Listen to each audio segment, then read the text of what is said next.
কখনো কোনো মানুষকে ঠকাতে চাই না।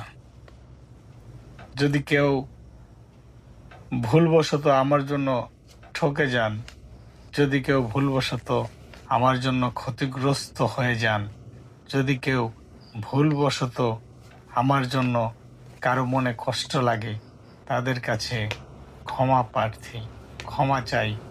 ভুল বুঝবেন না, দয়া করে ক্ষমা করে দিবেন। কারণ আমি কখনো কাউকে ঠকাতে চাই না, আমি কখনো কাউকে কষ্ট দিতে চাই না, কারো মনে কষ্ট দিয়ে আমি সুখী হতে চাই না এবং সবার দোয়া নিয়েই সুখী হতে চাই।